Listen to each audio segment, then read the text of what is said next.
நீங்கள் தவறவிட்ட எபிசோடுகளை இப்பொழுதே காணுங்கள் உங்கள் Tandivan.com மற்றும் Tandivan யூடியூப் சேனலில்.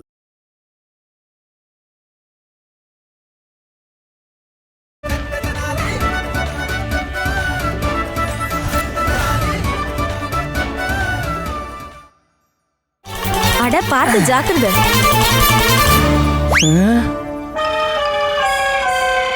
அம்மா, இவன் இவ்வளவு சின்னதா இருந்துகிட்டு உள்ள இருந்து எப்படி இவ்வளவு சரக்கை இறக்கிக்கிட்டு இருக்கான்?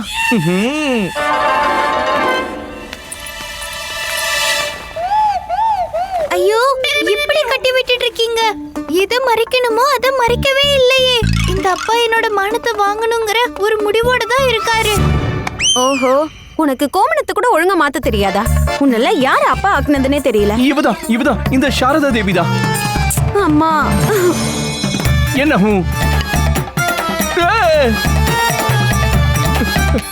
கட்டுறேன். நல்ல பொறுமையா அன்பா.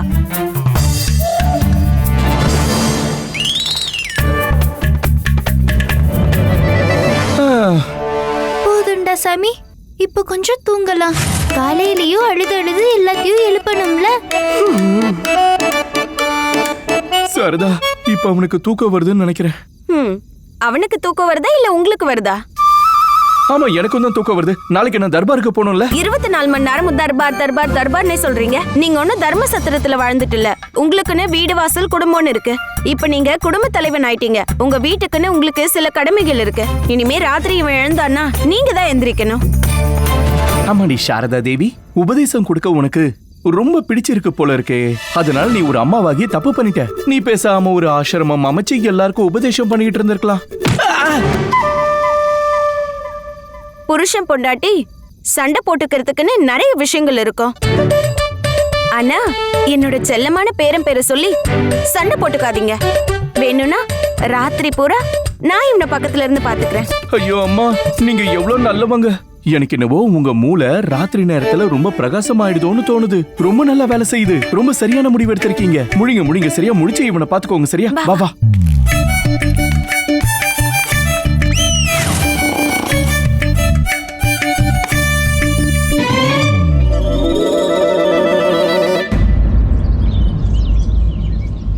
சாரதா, என்னுடைய சாப்பாடு பாத்திரம் எங்க?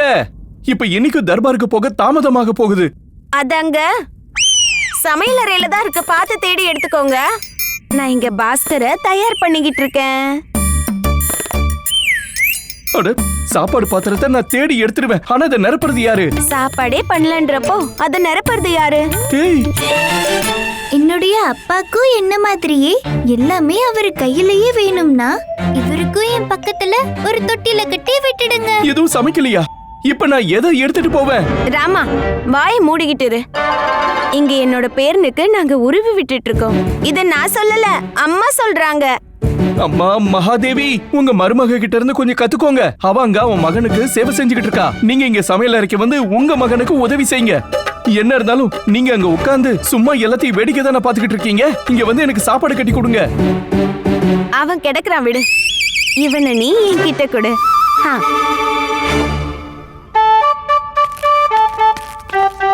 அம்மா, போய் எங்க பாரு.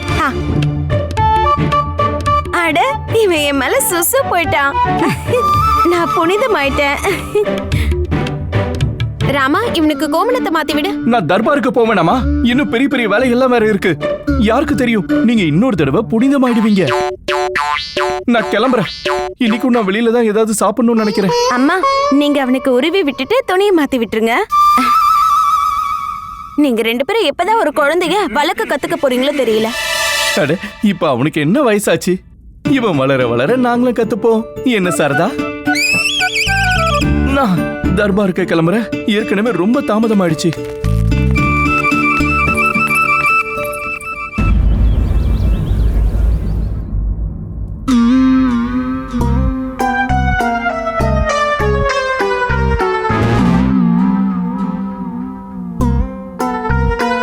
பண்டிதர் ராமகிருஷ்ணா. மகாராஜா, கடந்த சில நாட்களா தட்கன் அரசரோட நான் கூட்டணியை பத்தி பேசிக்கிட்டு இருக்கேன். நீங்க அத பத்தி சாதகமாவோ இல்ல பாதகமாவோ எந்த கருத்தும் தெரிவிக்கல. நீங்க உடல் ரீதியா இங்க இருந்தாலும் மன ரீதியா வேற எங்கேயோ இருக்கிற மாதிரி எனக்கு தோணுது. என்னதான் ஆச்சு உங்களுக்கு? இப்பெல்லாம் நீங்க கொஞ்சம் சோர்வான மாதிரி இருக்கே. இல்ல மகாராஜா, நான் அந்த முழு விவரங்களையும் கவனமா கேட்டேன். ஆனா ஆலோசனை வழங்குற அளவுக்கு எனக்கு பெருசா தோணல. அதான் அமைதியா இருந்துட்டேன். பண்டித ராமகிருஷ்ணரே, இப்ப என்னதான் நீங்க சொல்ல வர்றீங்க? இப்படி ஒரு நிறைஞ்ச சபையில மகாராஜா உட்கார்ந்து நம்ம கிட்ட இதெல்லாம் விவாதிக்கிறாருன்னா அது முக்கியமானது இல்லையா? எல்லாம் வீணானதா? இல்ல குருவே, நான் சொல்ல வந்ததுக்கு கண்டிப்பா அப்படி அர்த்தம் இல்ல.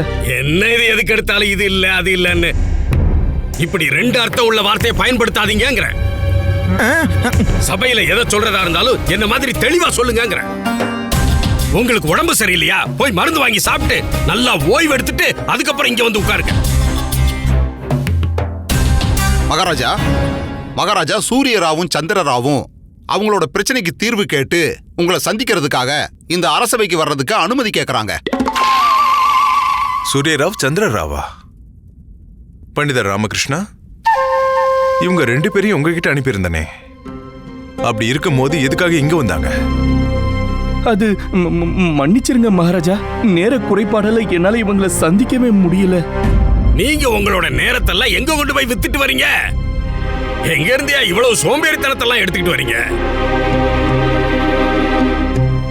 மகாராஜா, தயவு செய்து சூரியராவுக்கும் சந்திரராவுக்கும் சபைக்குள்ள வர்றதுக்கு அனுமதி கொடுத்துருங்க. அவங்க பிரச்சனைக்கு நான் தீர்வு சொல்லிடுறேன்.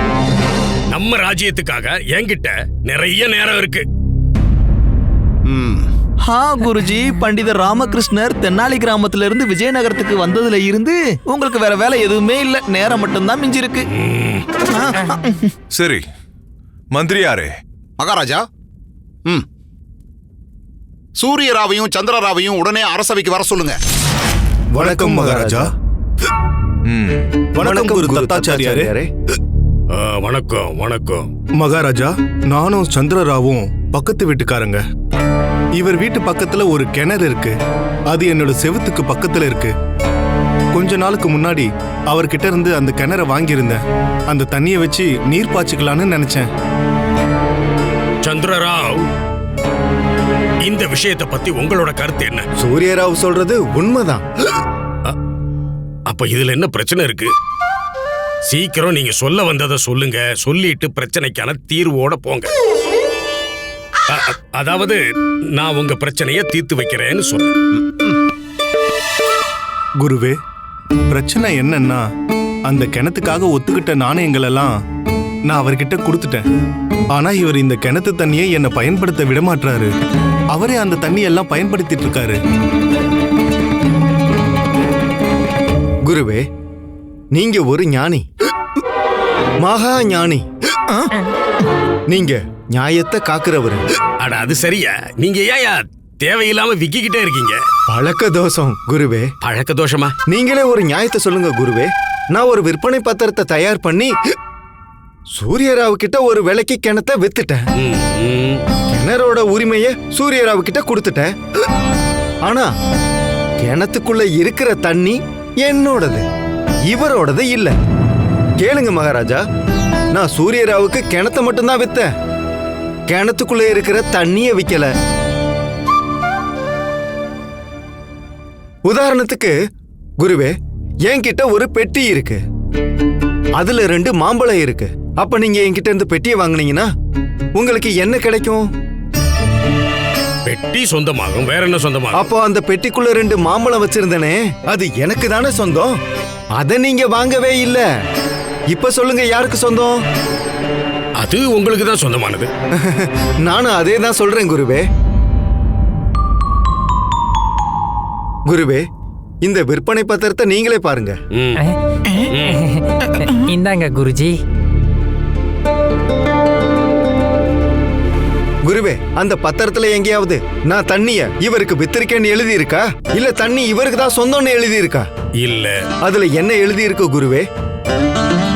கிணறு சூரியராவுக்கு சொந்தம். கண்டிப்பா குருவே, நானும் அதே தான் சொல்றேன்.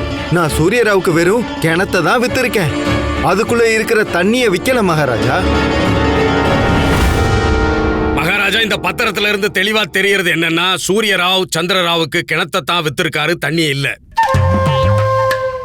சூரியராவ், இப்ப வருத்தப்பட்டு என்ன பிரயோஜனம்? நீங்க கிணத்து இல்ல, கிணத்துல இருக்கிற தண்ணி எல்லாம் வாங்கியிருக்கணும். அப்படி வாங்கியிருந்தா அது கூடவே சேர்ந்து உங்களுக்கு கிணறும் கிடைச்சிருக்குமே. இப்போ உங்க முட்டாள்தனத்துக்கு சபை எதுவும் பண்ண முடியாது. விட்டுருங்க விட்டுருங்க, சும்மா விடுங்க. மகாராஜா, நான் இந்த விற்பனை பத்திரத்தை ஒரு ஆதாரமா எடுத்துக்கிட்டு இந்த வழக்குக்கான தீர்ப்பை கொடுக்கிறேன். அந்த கிணறு சூரியராவுக்கு தான் சொந்தம். ஆனா அதுல இருக்கிற தண்ணி சூரியராவோடது இல்ல. மகாராஜா, மகாராஜா, இது அநியாயம் மகாராஜா. எனக்கு நம்பிக்கை துரோகம் நடந்திருக்கு. மகாராஜா, கிணறுன்றது தண்ணிக்காக தானே வாங்குவாங்க. வெறும் கிணறு யாராவது வாங்குவாங்களா? மகாராஜா, என்கிட்ட இருந்த எல்லா நாணயங்களையும் நான் இந்த கிணத்துக்காக கொடுத்துட்டேன். ஆனா இவர் எனக்கு தண்ணி கொடுக்க மாட்டேங்கிறாரு. என்னோட பயிரெல்லாம் வாடுது மகாராஜா. எனக்கு இங்க வந்து நியாயம் கிடைக்கலனா இதுக்கப்புறம் மகாராஜா எனக்கு எங்க போறதுன்னு தெரியல.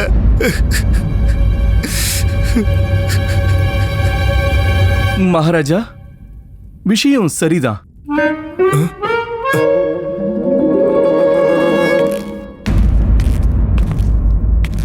சந்திரராவையா விஷயத்த சொல்றத பார்த்தோம்னா அது சரியானது.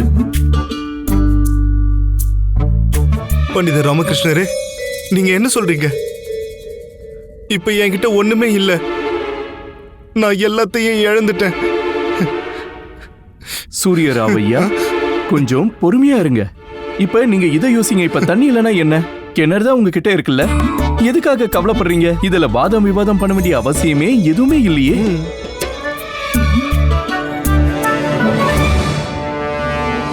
சூரியராவையா, கிணத்துல தண்ணி எவ்வளவு வேணாலும் இருக்கட்டும். குறைவாவோ அதிகமாவோ கிணறு உங்களோடது தானே. என்ன சந்திரராவையா? ஆமா பண்டிதர் ராமகிருஷ்ணரே, அது உண்மைதான். நல்லது குருவே. உங்க முடிவு சரியானதுதான்.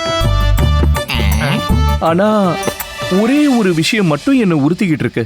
உறுத்துதா? ஏன் உறுத்தாது? அது உண்மை. அப்படித்தான் உறுத்தும். என்னோட ஞானம் கூட உங்களுக்கு உறுத்தலாத்தான் இருக்கும் பண்டிதர் ராமகிருஷ்ணரே. இல்ல இல்ல, அப்படிலாம் இல்ல குருவே. அது அப்படிதான். உங்க மனசுல எதெல்லாம் உறுத்துதோ அதையெல்லாம் உங்க மனசை திறந்து அப்படியே கொட்டிடுங்க. உள்ளேயே வச்சுக்காதீங்க. ரெண்டு பேரும் என்ன பேசிட்டு இருக்கீங்க? நீங்க இப்போ கொஞ்சம் தெளிவா பேசுறீங்களா? மகாராஜா, நான் இந்த வழக்குல இருக்கக்கூடிய நியாயத்தை தான் எடுத்து சொன்னேன். திரும்பவும் குழப்பமா? குருவே, எது சொல்றதா இருந்தாலும் நேரா தெளிவா சொல்லுங்க. சரி மகாராஜா, நான் திரும்ப எதையும் திறக்காம நான் நியாயத்தை வழங்கியிருக்கேன் மகாராஜா. பாலை பாலாக்கியிருக்கேன், தண்ணியை தண்ணி ஆக்கியிருக்கேன். தண்ணி குருவே, தண்ணி. இங்க பிரச்சனையே தண்ணி தான் குருவே. ஆனா நீங்க கோபத்துல கண்ணீர் சந்த ஆரம்பிச்சிடாதீங்க. நீங்க ஒரு காரியம் பண்ணுங்க. நீங்க இப்படி யோசிச்சு பாருங்க. ஒருவேளை நீங்க முழுசா ஒரு ஏழை ஆயிட்டீங்கன்னு வச்சுக்கலாம்.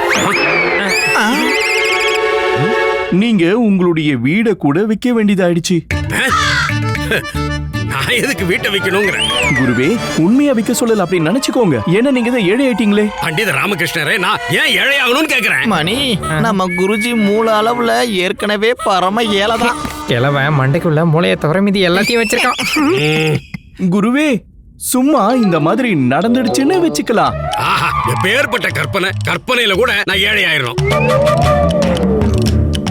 குருவே, அவரு சும்மா உங்களை கற்பனை பண்ணி தான் பார்க்க சொல்றாரு. அதை நீங்க பண்ணலாம்ல. சரி மகாராஜா, ஆ, நீங்களே இவ்வளவு சொல்றீங்க, அதை நான் ஏத்துக்கிறேன். நல்லது, ரொம்ப நல்லது. அத பத்தி நீங்க யோசிச்சுக்கிட்டு இருக்கும்போது அது கூடவே கொஞ்சம் இதையும் யோசிங்க. உங்களோட மனைவி கூட உங்களை விட்டு போயிட்டாங்கன்னு வச்சுக்கோங்க. சரி, அதையும் கற்பனை பண்ண முயற்சி பண்றேன். பிரமாதம். அப்ப நீங்க வித்த அந்த வீட்டை நான் வாங்கிட்டேன். ஓஹோ, இப்படி நீங்க என்ன யோசிக்க வைக்கிறதுக்கு பின்னாடி இருக்கிற உங்க யோசனை என்னோட வீட்டை அப்படியே பறிச்சுக்கிறது. அப்பதான் வீடு வாசல் எதுவும் இல்லாம நான் தனி மரமா இருப்பேன். இப்ப எனக்கு எல்லாம் நல்லா புரியுது. குருவே, நீங்க முதல்ல உங்க வீட்டை விட்டு வெளியே வாங்க. அதாவது உங்களை உண்மையிலேயே யாரும் வீட்டை விட்டு துரத்தல. நீங்க சும்மா கற்பனை மட்டும் பண்ணி பாருங்க, அது போதும். ஆமா குருவே, உங்க வீட்டை நான் வாங்கிட்டேன். இப்ப நீங்க இது சொல்லுங்க, அந்த வீட்டுல பொருட்கள்லாம் இருக்குல்ல, அது யாரோடது? அது கொஞ்சம் வர்ணமாலாவோடது, கொஞ்சம் மகாராஜா கொடுத்தது, கொஞ்சம் என் சிஷியர்களோடது, மிச்சம் இருக்கிறதெல்லாம் என்னோட தான். அப்படின்னா நீங்க அந்த வீட்டை விட்டுட்டு போகும்போது அந்த வீட்டுல ஏதாவது பொருளை விட்டுட்டு போவீங்களா? கண்டிப்பா கண்டிப்பா, ஏன் மாட்டேன். அந்த வீட்டுக்குள்ள வர்ற காத்தையும் வெளிச்சத்தையும் மட்டும் விட்டுட்டு மொத்தமா தூசி கூட இல்லாம எடுத்துட்டு போயிருவேன். அப்படின்னா இந்த வீட்டுல நீங்க எதையும் விட்டுட்டு போக மாட்டீங்க? மாட்டேன். சந்திரராவ் சொன்னதுல எனக்கு இந்த விஷயம் தான் உறுத்திக்கிட்டு இருக்க குருவே. இப்பதான் அவரு கிணத்தை வித்துட்டாருல, அப்புறம் பொருளை மட்டும் எதுக்கு அதுக்குள்ள வச்சிருக்காரு? என்ன பொருள்? தண்ணி குருவே, தண்ணி. சந்திரராவ் வெறும் கிணத்தை தானே வித்தாரு, தண்ணியே இல்லல. அப்படின்னா அவருடைய தண்ணியே இன்னும் சூரியராவ் கிணத்துல வச்சிருக்காரு. தண்ணி அவர் விட்டுட்டு போயிருக்க கூடாது.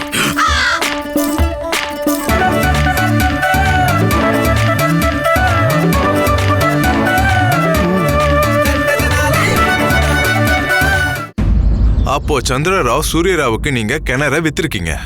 ஆமா மகாராஜா. நீங்க வெறும் கிணத்தை மட்டும்தான் வித்திருக்கீங்க, தண்ணியே விக்கல. மகாராஜா, நீங்க சொல்ற அர்த்தத்தை என்னால புரிஞ்சுக்க முடியல.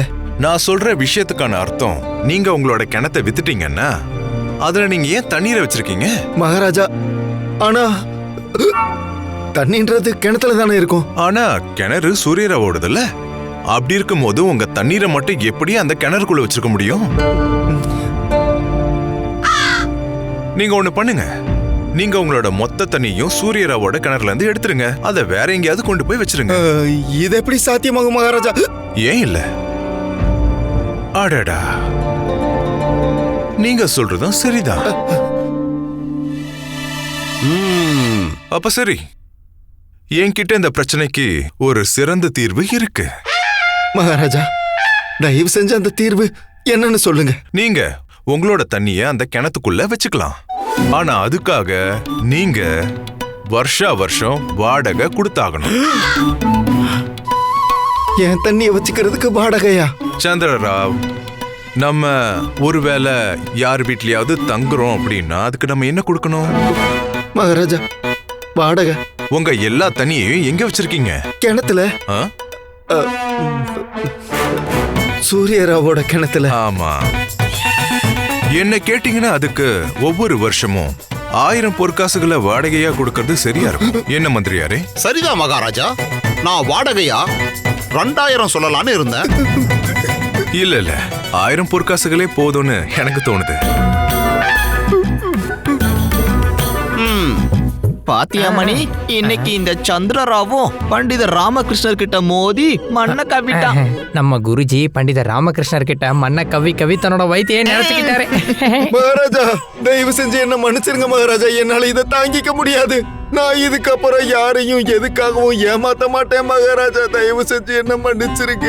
அற்புதம் ராமகிருஷ்ணரே, இததான் நியாயம்னு சொல்லுவாங்க. நம்ம இன்னொருத்தருக்கு பள்ளம் தோண்டணும்னா ஒரு நாள் இல்லைன்னா ஒரு நாள் நாமளே அதுல விழுந்திருப்போம். பண்டிதர் ராமகிருஷ்ணா, சந்திரராவுக்கான தண்டனையை நீங்களே வழங்கிடுங்க. உங்க உத்தரவு மகாராஜா. சந்திரராவ் ஐயா. ஐயா, நீங்க சூரியராவ் ஐயா கிட்ட இருந்து வாங்கின பணத்தை நீங்க அவருக்கு திரும்ப கொடுத்துருங்க. கிணறும் இனி சூரியராவ் ஐயாக்கு தான் சொந்தம். நீங்க அதை பயன்படுத்திக்கலாம். ஆனா அதுக்காக நீங்க சூரியராவ் ஐயாவுக்கு நிலத்துல நீர் பாய்ச்சறதுக்கு உதவணும். அப்ப மட்டும்தான் நீங்க அந்த கிணத்து தண்ணிய பயன்படுத்திக்கலாம். சூரியராவ் ஐயாவுக்கு இதுதான் நியாயமா இருக்கும். பண்டிதர் ராமகிருஷ்ணரே, நீங்க என்னோட பயிரை மட்டும் நாசமாகாம காப்பாத்தல, நீங்க என்னோட குடும்பத்தோட உயிரையே காப்பாத்திட்டீங்க.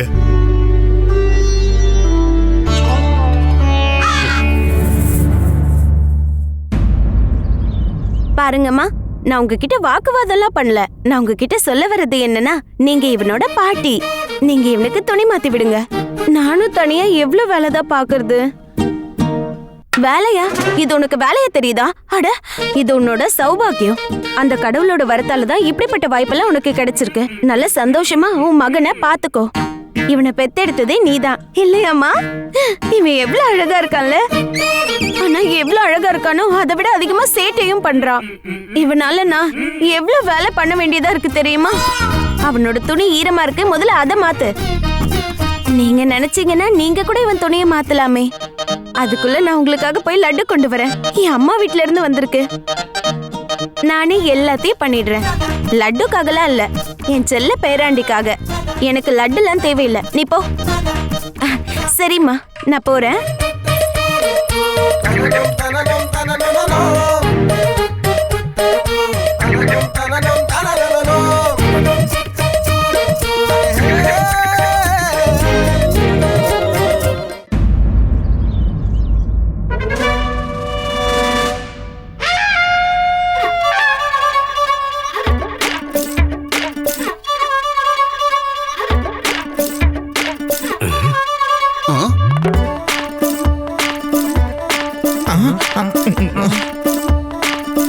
நீங்க என்ன பண்ணிட்டு இருக்கீங்க ராமகிருஷ்ணா? நீங்க ஏதோ குழப்பமா இருக்கிற மாதிரி இருக்கு, என்னாச்சு? நீங்க என்ன பண்ணிக்கிட்டு இருக்கீங்க பண்டித ராமகிருஷ்ணரே? இது என்ன விளையாட்டா இது? உங்களுக்கு கோமணம் கட்ட தெரியுமா குருவே? இது என்ன வர வர இப்படி எல்லாம் கேள்வி கேட்க ஆரம்பிச்சிட்டீங்க? கோவணம் கட்டுற பழக்கம்லாம் எனக்கு இல்லைன்னு நினைக்கிறீங்களா? ஐயோ இல்ல குருவே, நான் கேட்டதுக்கு அது அர்த்தம் இல்ல. ஆனா என்ன பண்ணாலும் பாஸ்கருக்கு கோமணம் கட்டி விட எனக்கு வரமாட்டேங்குது. அது சரி, அப்ப நீங்க சின்ன பண்டிதரை நினைச்சு கவலைப்பட்டு இருந்தீங்களா? ஆமா மகாராஜா, பாஸ்கரால ராத்திரி முழுக்க தூங்க கூட முடிய மாட்டேங்குது. இப்ப கூட வீட்டுக்கு போனா அவனை தான் பாத்துக்கணும். அப்புறம் இந்த கோமணம் அதை கட்டவே முடிய மாட்டேங்குது. சரிதான் ராமகிருஷ்ணா, விஷயம் இதுதானா? நீங்க இப்பவே உங்களோட வீட்டுக்கு போகலாம். மந்திரியாரே, மகாராஜா, ராமகிருஷ்ணருக்கு என்னென்னலாம் வேலை இருந்ததோ அதை எல்லாத்தையும் குரு கிட்ட ஒப்படைச்சிருங்க, அவர் பண்ணிடுவாரு. கண்டிப்பா மகாராஜா, அப்படியே பண்ணிடுறேன். நன்றி மகாராஜா, ரொம்ப ரொம்ப நன்றி. இங்கே நான் எல்லா வேலையும் பார்த்துக்கிட்டா வீட்டுல யார் வேலை பார்க்கறது?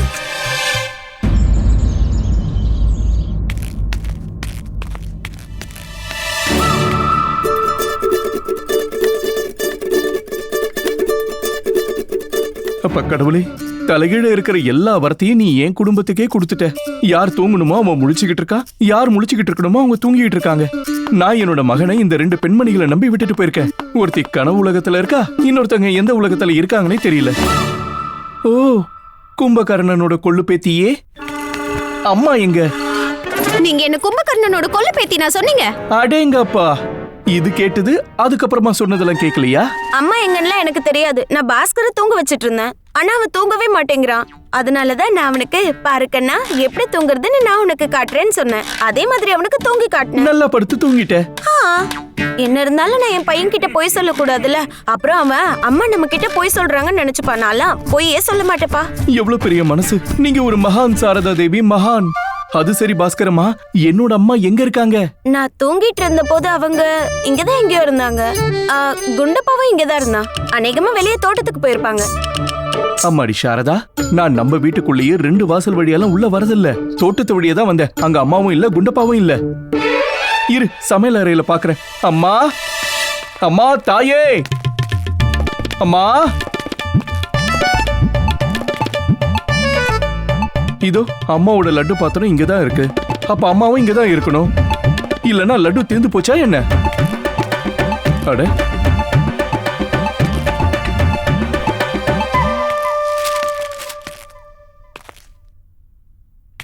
நான் தென்னாலிக்கு போறேன். தென்னாலியோட லட்டு சாப்பிட்டு ரொம்ப நாள் ஆச்சு.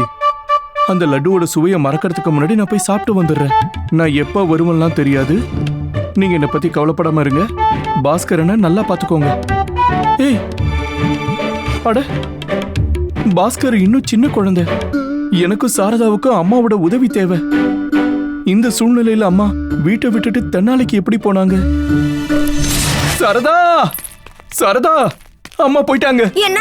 ஆமா, தென்னாலிக்கு போயிட்டாங்க லட்டு சாப்பிட. எல்லாத்தையும் கடிதத்துல எழுதிட்டு போயிருக்காங்க. இனிமே நம்ம தான் பாஸ்கரை பாத்துக்கணுமா? இந்த நேரத்துல அம்மா எப்படி போனாங்க? எப்பெல்லாம் ஒரு விஷயம் தேவைப்படுதோ அப்ப காணாம போயிடுறாங்க. இனி பாஸ்கரை யார் பாத்துப்பாங்க? அதுதான், பாஸ்கரை யார் பாத்துக்கிறது? எனக்கு ஏற்கனவே வெளியில நிறைய வேலைங்க இருக்கு. எனக்கும் தான் வெளியே நிறைய வேலைங்க இருக்கு.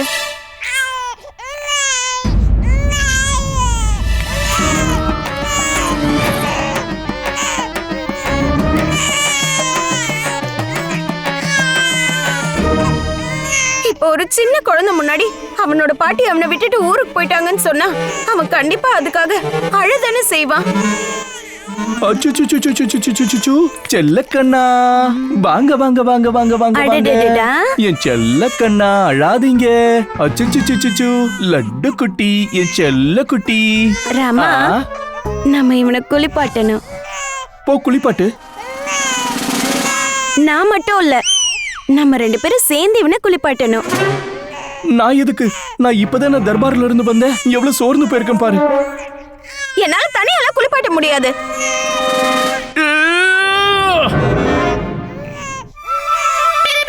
ஓ சுச்சுச்சுச்சுச்சுச்சுச்சுச்சுச்சுச்சுச்சுச்சுச்சு.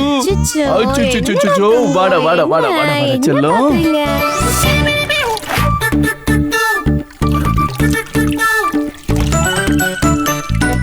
செல்லக்கண்ணா, குளிக்க நல்லா இருக்கா? நல்லா இருக்கா? நல்லா குளி. அம்மா சாரதா தேவி, நீ இவனை விட என்னதான் அதிகமா குளிப்பாட்டிக்கிட்டு இருக்க. நான் இவனை தான் குளிப்பாட்டிட்டு இருக்கேன். இவன் தான் அங்க இங்க நாடி உங்களை குளிப்பாட்டிட்டு இருக்கான். இது கூட சரியா தான் பண்ணணுமா என்ன? ஓ அம்மா, இவ்ளோ சூடான தண்ணியா? இவ்ளோ சுட சுட தண்ணியில குளிச்சா உருளைக்கிழங்கு மாதிரி வெந்துருவேன். இப்படியே என்ன குளிப்பாட்டினீங்கன்னா நான் அப்படியே உப்பிடுவேன். முடிஞ்சிருச்சு முடிஞ்சிருச்சு முடிஞ்சிருச்சு. பாஸ்கருக்கு தண்ணி ரொம்ப சூடா இருக்குன்னு நினைக்கிறேன். அதனாலதான் இவ்ளோ அழறான். இரு, நான் போய் குளிர்ந்த நீரை கொண்டு வரேன். அழாதீங்க அழாதீங்க.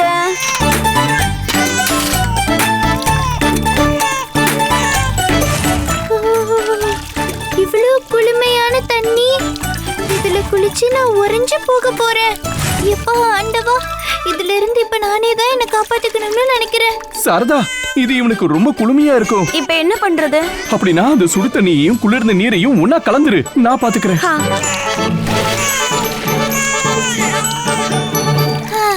இப்ப சரியா இருக்கு.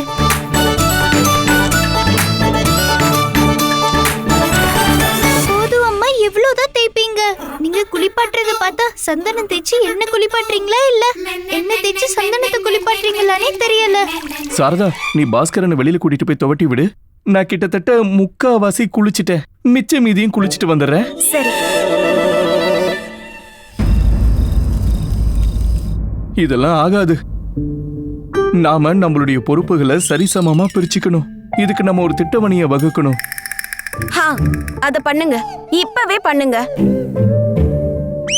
பண்ணிட்டேன், ஏற்கனவே பண்ணிட்டேன். இதுல தெளிவா எல்லா நேரத்தோடவும் பாஸ்கரை நீ எப்ப பாத்துக்கணும், நான் எப்ப பாத்துக்கணும்னு எழுதியிருக்கேன். இப்ப இத நல்லா கவனமா படிச்சு உன் பொறுப்புகளை தெரிஞ்சுக்கோ. படி. இவங்க 2 பேரும் ஏதோ எதிரிக்கு எதிரா யுத்த யுக்திய வகுக்கிற மாதிரி வகுத்துட்டு இருக்காங்க. இத ஐயோ, 2 பேரும் பாருங்க, நான் ஒன்னும் உங்களோட எதிரி இல்ல, உங்களுடைய மகன்.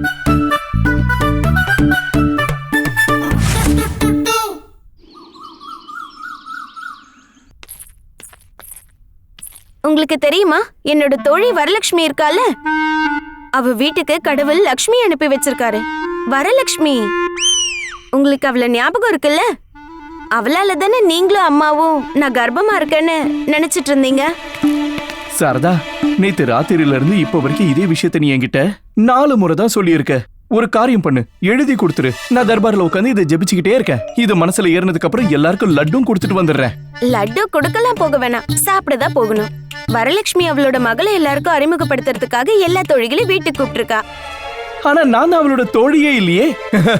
உங்களை கூப்பிடவும் இல்ல, நீங்க வரவும் வேண்டாம், என்னதான் கூப்பிட்டுருக்காங்க. அதனால இன்னைக்கு எங்கேயும் போக வேண்டாம். அதேதான், என்ன கூப்பிடவே இல்லைன்னும் போது நான் ஏன் போறேன்? நான் தர்பார் போயிட்டு இருக்கேன். ஏற்கனவே அங்க போக எனக்கு தாமதம் ஆயிடுச்சு. அததான் நானும் சொல்றேன், இன்னைக்கு சபைக்கு நீங்க போக வேண்டாம். ஏன் போக கூடாது? அட, நீங்க கிளம்பி சபைக்கு போயிட்டீங்கன்னா இந்த சின்னஞ்சிறு பாஸ்கர் எங்க போவா சொல்லுங்க? சாரதா, ஒரு குழந்தைன்றவன் தாயின் நிழல். அம்மா எங்கேயோ அங்கதான் குழந்தையும். அட, நான் எவ்வளவு நாளுக்கு அப்புறம் வரலட்சுமியை சந்திக்க போறேன். நான் அவ கூட எவ்வளவு நிறைய விஷயங்கள் பேச வேண்டியிருக்கும். அச்சச்சோ, அம்மாடி சாரதா, நேத்து வேலையை பிரிச்சு ஒரு ஒப்பந்தம் போட்டோம்ல, அப்படி பார்த்தா இவனை பாத்துக்கிற பொறுப்பு இன்னைக்கு உன்னோடது. இந்த இவனை பிடி. யாரோட பொறுப்புலாம் நீங்க ஒன்னும் சொல்ல வேண்டியதில்ல. நாம ஒன்னும் பாஸ்கர் கிட்டே இன்னைக்கு யாரு பாத்துக்க போறான்னு சொல்லி வைக்கலையே. அடுத்த தடவை நீங்க இவனை பாத்துக்கிற முறை வரும்போது அன்னைக்கு நான் இவனை பாத்துக்கிட்டு அந்த கணக்கை சரி பண்ணிட போறேன். இந்தாங்க பிடிங்க. ஒண்ணு இல்லப்பா சாரதா, முன் தகவல் இல்லாம தர்பாருக்கு போகாம இருக்கிறது, தர்பாரோட விதிகளை மீறது, எல்லாத்துக்கு மேல பாஸ்கர் கிட்ட போய் வேற சொல்லுமா? ஒரே நேரத்துல இவ்வளவு தப்பான காரியங்களை என்னால பண்ண முடியாது. இந்தா கல்யாணத்தப்போ நீங்க எவ்வளவு பெரிய வாக்குறுதியெல்லாம் கொடுத்தீங்க. இன்னைக்கு அதை நிறைவேற்றணும்னு வரும்போது உங்க உண்மையான முகத்தை காட்டுறீங்க. சாரதா, சொல்றத புரிஞ்சுக்கோ. நாம போட்ட ஒப்பந்தப்படிதான் நான் செயல்படுறேன். நீ ஒரு வேலை பண்ண, பாஸ்கரனை வரலட்சுமி வீட்டுக்கு கூட்டிட்டு போ. எனக்கு தர்பாருக்கு போக வேண்டிய நேரம் ஆயிடுச்சு. நான் கிளம்புறேன். ஐயோ அப்பா, நில்லுங்க. என்னை விட்டுட்டு எங்க போறீங்க? அங்க யார் யாரெல்லாம் இருப்பாங்கன்னு தெரியல. நான் அம்மாக்கும் அவங்களோட தோழிக்கும் நடுவுல மாட்டிக்க போறேன். வா பாஸ்கரா, நம்ம வரலட்சுமி வீட்டுக்கு போலாம். சகோதரி, என்ன இருந்தாலும் நானும் 2 குழந்தைகளுக்கு அம்மா தான். ஆனா ஒரு விஷயம் மட்டும் எனக்கு எப்பவுமே புரிய மாட்டேங்குது. இந்த குழந்தைங்க இருக்காங்கல்ல, இவங்க பிறந்தப்ப மட்டும் அழகா இருப்பாங்களா இல்ல எப்பவுமே அழகா இருப்பாங்களா? சரிதா, இந்த குழந்தை என்ன இருந்தாலும் அழகுதான். பாக்குறதுக்கு ராமகிருஷ்ண பண்டிதர் மாதிரியே இருக்கா. என்னமோ முதல் முறையா ஒரு குழந்தைய பாக்குற மாதிரி என்னோட கண்களை என்னோட மூக்குன ஒவ்வொன்னா வர்ணிச்சிட்டு இருக்காங்க. சாரதா, பண்டிதர் ராமகிருஷ்ணர் என்ன கொடுத்தாலும் அழகாதான் கொடுக்கறாரு போல இருக்கு. அது உன்னோட மகனா இருந்தாலும் சரி, இல்ல உன் காதுல ஜொலிச்சிட்டு இருக்க கம்மலா இருந்தாலும் சரி. இந்த ஜிமிக்கெல்லாம் ரொம்ப பெரிய விஷயம். அவருக்கு கால்ல இருக்க கொலுச பத்தி கூட எதுவும் தெரியாது. இந்த எல்லா நகைகளும் என் அம்மா வீட்ல இருந்து வந்தது.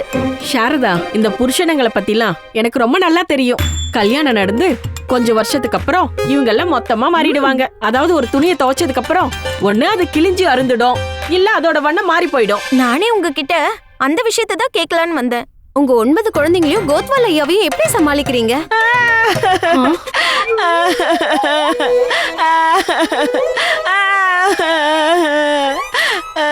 கவலைப்படாதீங்க, தைரியமா இருங்க.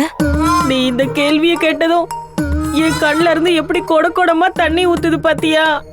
எல்லா குழந்தைகளையும் நான் தான் வீட்டுல தனியா பாத்துக்கிறேன். இவர் வீட்டுக்கு வர்றதுக்கே ரொம்ப நேரம் ஆயிடுது. இவங்க இங்க இந்த வரலட்சுமியோட மகளுக்காக வந்திருக்காங்களா, இல்லனா அவங்க புருஷங்களை பத்தி பேச வந்திருக்காங்களா? ஆனா இதனால நம்ம ராஜ்யத்துக்கு என்ன பலன் இருக்கும்? மகாராஜா, இந்த விஷயம் எனக்கு கூட சுத்தமா புரியல. மகாராஜா, நீங்க நியமிச்ச கணித சாஸ்திரி தான் இந்த ஆலோசனையை வழங்கினாரு. ராமா, நீ என்ன பண்ணிட்டு இருக்க?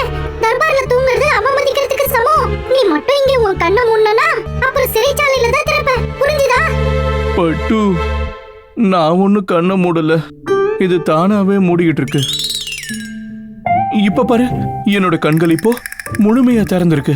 சபையில எல்லாம் யாராவது தூங்க முடியுமா? மகாராஜா, எந்த ஒரு விஷயத்தை செய்யறதா இருந்தாலும் அதுக்கு தனிப்பட்ட கவனம், திறமை, அது மட்டும் இல்லாம முக்கியமா ஒரு விஷயம் தேவைப்படுது. அதுதான் செல்வம். ஒரு ராஜ்யத்திற்கு வரக்கூடிய முக்கியமான வருவாய் எதுன்னா அது மக்கள் மேல விதிக்கிற வரி. அப்படி விதிக்கிற வரி ஒரு ராஜ்யத்தோட கடமையாவே ஆகுது. ஆனா குருவே, நம்ம மக்கள் கிட்ட இருந்து ஏற்கனவே போதுமான வரியை வசூலிச்சுட்டு இருக்கோம். ஆனா இப்ப நீங்க இன்னும் அதிகமான வரியை வசூலிக்கணுங்கிறீங்களா? இப்படி பண்ணோம்னா மக்களுக்கு ரொம்ப அநியாயமா இருக்கும். மக்கள் எப்பவும் வரிய ஒரு சுமையா பார்க்க கூடாதுன்னு நான் நினைக்கிறேன். மக்கள் எல்லாரும் வரிங்கிறத அவங்க ராஜ்யத்துக்கு பண்ண வேண்டிய ஒரு கடமையா பார்க்கணும்னு நான் விரும்புறேன். அதனால நான் என்ன நினைக்கிறேன்னா, நாம வரிய அதிகரிக்க கூடாது. மகாராஜா, இப்பதான் இந்த விஷயத்தை ஞான திருஷ்டியில பார்த்தேன். நாம வரி அதிகரிக்க கூடாது. குருவே, நீங்க என்ன சொல்ல வர்றீங்களோ அதை இப்போ நான் சொல்லட்டுமா? சரி, சொல்லுங்க. நான் உங்களுக்கு இந்த வாய்ப்பை விட்டு கொடுக்கிறேன். மகாராஜா, எந்த ஒரு ராஜ்யத்துக்கும் வளர்ச்சியை நோக்கி போக செல்வம் தேவைங்கிறது தெளிவான உண்மை. ஆனா எனக்கு என்ன தோணுதுன்னா, குடிமக்கள் மேல வரியை அதிகரிக்கிறதுக்கு பதிலா நாம வியாபாரத்தை அதிகரிச்சாகணும். வெளியூர் வியாபாரிகளுக்கும் இங்க வந்து வியாபாரம் பண்றதுக்கு வாய்ப்பும் அனுமதியும் வழங்கணும்னு நினைக்கிறேன் மகாராஜா. ஒவ்வொரு வியாபாரிக்கும் அவங்க வியாபாரம் பண்றதுக்கு நாம அவங்களுக்கு எல்லா வசதிகளையும் பண்ணி கொடுக்கணும். உதாரணத்துக்கு பாதைகளை நல்லபடியா அமைச்சு கொடுக்கணும். அப்பதான் அவங்க சுலபமா வந்துட்டு போய் சுலபமா அவங்களால வியாபாரமும் பண்ண முடியும். நல்ல யோசனை தான் மந்திரியாரே, நல்ல யோசனை தான். இந்த சிந்தனைகள் தான் நம்மளோட ராஜ்யத்தை வளர்ச்சி பாதையை நோக்கி கொண்டு போகும். மந்திரியாரே, நீங்க ஒரு திட்டத்தை வகுத்துருங்க. எல்லா லாபத்தையும் விளைவுகளை பத்தியும் ஒரு அறிக்கை தயார் பண்ணுங்க. அது பண்ணி முடிச்ச பிறகு இந்த அரசவையில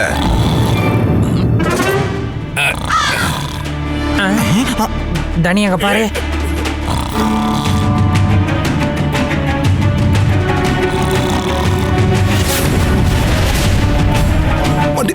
பண்டிதர் ராமகிருஷ்ணரே,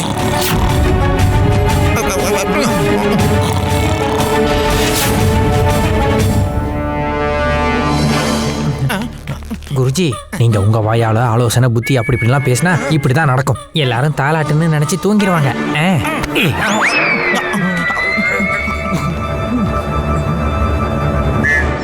சகோதரிகளே, கணவருங்கிறவரு நம்ம சௌகரியமான வாழ்க்கைக்கான குதிரைய இழுத்து கூட்டிட்டு போறவரு. ரதம் நல்லபடியா போகணும்னா குதிரையோட கயிறை எப்பவும் விட்டுறக்கூடாது. அப்படியே கயிறு ஒருவேளை நழுவுற மாதிரியே இருந்தாலும் பிரம்மாஸ்திரம் தான் இருக்குல்ல, அதுதான் நம்ம கண்ணீர். கண்ணீரை ஆயுதமாக்குங்க. அப்படி மட்டும் செஞ்சீங்கன்னா நம்ம கணவர்கள் எப்பவும் நம்ம பேச்ச கேட்டுட்டே இருப்பாங்க. எல்லாருக்கும் வணக்கம். வணக்கம். எல்லா வேலையும் முடிஞ்சதுல்ல? எல்லாம் முடிஞ்சதுமா. உனக்கு தண்ணியும் சூடு பண்ணியாச்சு.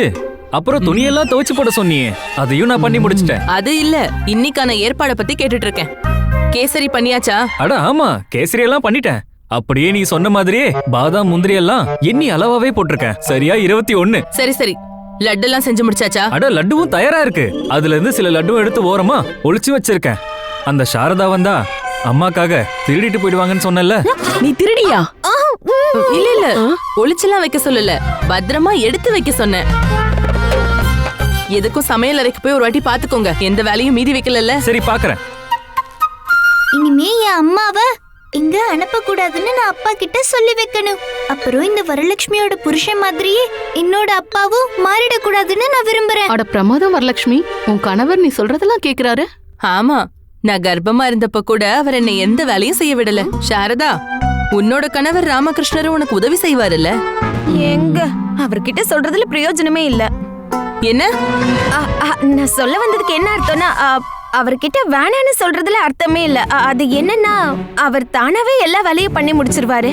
நான் எந்த வேலையும் பண்ண வேண்டிய அவசியமே இருக்கிறது இல்ல. அம்மா, இவ்வளோலாம் யோசிக்காதீங்க. உங்களுடைய கணவர் மகாராஜாவோட விசேஷமான ஆலோசகர். வரலட்சுமியோட புருஷன் மாதிரி அவர் என்ன பொண்டாட்டி சேவகனா என்ன? ஐயோ அப்பா, எங்க இருக்கீங்க? இங்க வந்ததுல இருந்து எனக்கு ஒரே தலைவலியா இருக்கு. என்ன இங்க இருந்து கூட்டிட்டு போங்க. தப்பு நடக்குது மகாராஜா. இந்த மாதிரி ஆலோசகர்கள் எல்லாம் பக்கத்துல வச்சுக்கிட்டு நீங்க எப்படி மக்களை பத்தி சிந்திக்க போறீங்கன்னே தெரியலையே.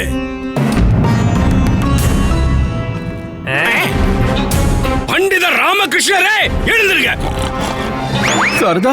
சரதா பாரு, உன் மகன் எழுந்துட்டான். கண்டிப்பா அவன் திரும்ப ஒண்ணுக்கு போயிருப்பான். அழுது அழுது உன்னை கூப்பிட்டு இருக்கான் பாரு. ஏன்னு தெரியல, அவன் குருவோட குரல்ல அழறான். கடவுளே, பாக்குறீங்கல்ல மகாராஜா, நீங்களே பாருங்க.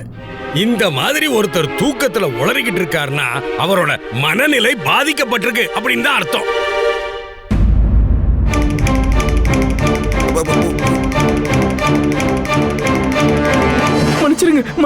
மன்னிச்சிருங்க மகாராஜா. அது அது அது அது என்னன்னா, நான் ரொம்ப சோர்வா இருந்ததுனால அறியாம தூக்கம் வந்துருச்சு.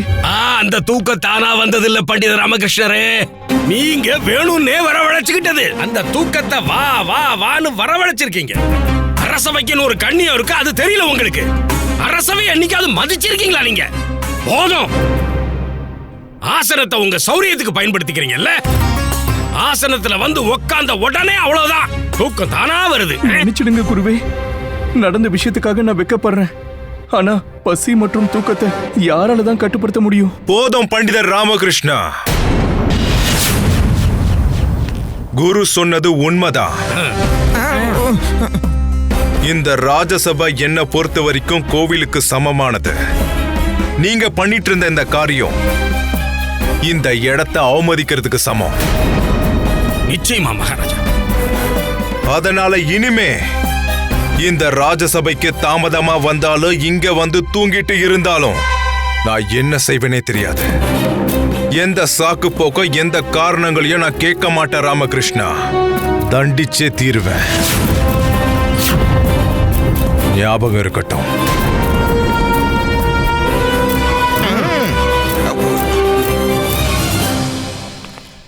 தாயே, வீட்ல பாஸ்கரன் தூங்க விட மாட்டேங்கிறா. இங்க குரு நிம்மதியா இருக்க விட மாட்டேங்கிறாரு. நான் என்ன பண்றது?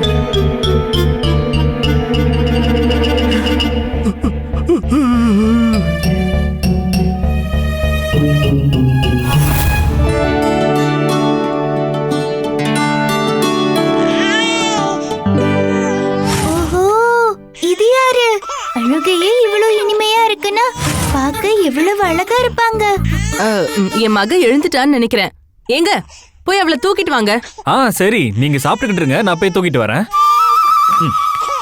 பாத்தீங்கல்ல, நான் என்ன சொன்னாலும் கேட்பாரு.